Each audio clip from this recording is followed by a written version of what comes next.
Students, I am Naveed Miraj with lecture number 8 exercise 1.4 question number 3, 4 हमने करना है। सबसे पहले हम देखेंगे क्वेश्चन नंबर 3 और 4 दोनों में ही मैट्राइसिस को मल्टीप्लाई करना सीख रहे हैं।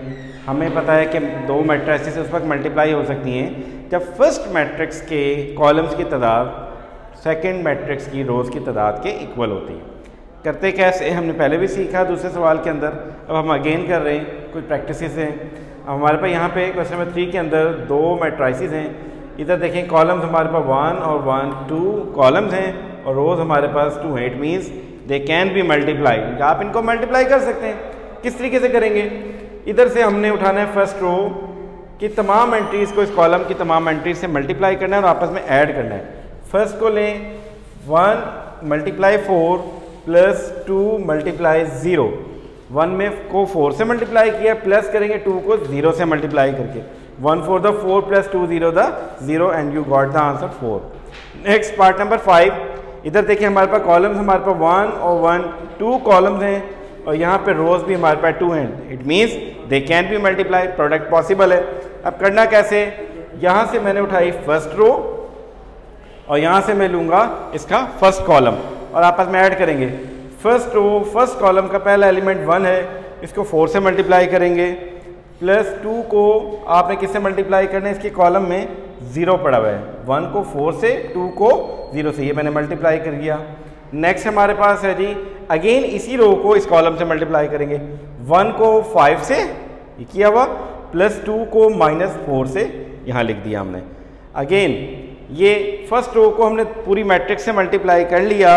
अब हम जाएंगे इसकी सेकेंड रो को मल्टीप्लाई करने की तरफ। इधर पहला एलिमेंट है -3 को भी 4 से मल्टीप्लाई किया, प्लस 0 को 0 से मल्टीप्लाई करके यहाँ लिखा। अगेन आपने इसी रो को इस कॉलम से मल्टीप्लाई करेंगे। -3 को 5 से, प्लस 0 को -4 से मल्टीप्लाई किया। ये रो भी हमारी मल्टीप्लाई हो गई। फिर हमने क्या करना है? थर्ड रो को इस पूरी मैट्रिक्स से मल्टीप्लाई करेंगे। 6 को 4 से, प्लस -1 को 0 से मल्टीप्लाई करेंगे। फिर आपने क्या किया? 6 को 5 से मल्टीप्लाई करना है, प्लस -1 को -4 से मल्टीप्लाई करेंगे and we got the answer 4 + 0। किस तरीके से आ गया? 5 - 8। साइंस का ख्याल रखेंगे। यहाँ पे क्या हो रहा है? Plus minus 2 4 the 8। इसी तरीके से बाकी तमाम रोज आ गई। फिर आपने इनको ऐड सब्ट्रैक्ट करेंगे। 4 + 0 4, 5 - 8, 8 में से 5 निकालें 3 और साइन आएंगी बड़े वाले की, दैट इज -3 आ गया। -12 -15 24 30 + 4 34। That is your final answer. Next हमने अब करना है क्वेश्चन नंबर 4। क्वेश्चन नंबर 4 में हमारे पास कौन सी मैट्राइसिस हैं? पहले ही मैट्रिक्स के कॉलम्स की तादाद को चेक करेंगे आप, ताकि पता चले कि वेदर ये मल्टीप्लाई हो भी सकती हैं या नहीं। यहाँ पे कॉलम्स हैं हमारे पास 1 और 1 2 कॉलम्स हैं और यहाँ हमारे पास रोज कितनी हैं? 2। It means they can be multiplied. ये हमने चेक कर लिया। फिर आप किस तरीके से मल्टीप्लाई करेंगे? इधर से आपने फर्स्ट रो को इसके फर्स्ट कॉलम के साथ मल्टीप्लाई करना है 1 बाय 1 तमाम एंट्रीज को। 2 को 2 से मल्टीप्लाई, प्लस 3 को 3 से मल्टीप्लाई करेंगे। अगेन इसी रो को नेक्स्ट सेकंड कॉलम से भी मल्टीप्लाई करेंगे।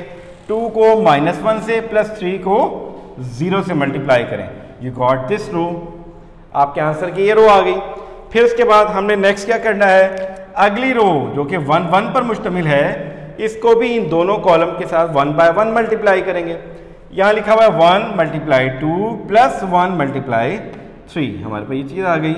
अगेन 1 × -1 1 × 0, यानी कि आपने इस रो को पहले इस कॉलम से मल्टीप्लाई किया, फिर इसी रो को सेकंड कॉलम से मल्टीप्लाई किया। Now go towards the third row, that is 0 - 2 वाली को भी आपने इस पूरे मैट्रिक्स से मल्टीप्लाई करना है। 0 को मल्टीप्लाई कर दें आप 2 के साथ, फिर आपने यहाँ लिखा हुआ -2 को मल्टीप्लाई करेंगे 3 के साथ। अगेन इस रो में पड़ा हुआ है 0, उसे मल्टीप्लाई करेंगे आप -1 के साथ और प्लस करेंगे -2 को मल्टीप्लाई करेंगे 0 के साथ। मल्टीप्लाई करके you got the final answer 13 - 2, यानी कि 4। यहाँ पे कैसे आ गया जी? 2 2 the 4 plus 3 3 the 9, 2 plus minus 2 1 the 2, plus 3 को 0 से मल्टीप्लाई करें 0 आ गया। अगेन 1 को 2 से मल्टीप्लाई करें 2, 1 3 द 3।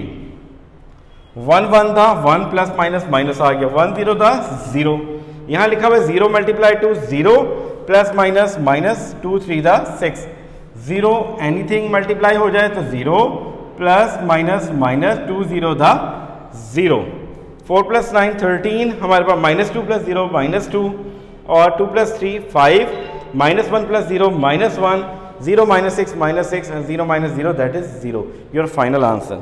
Thank you.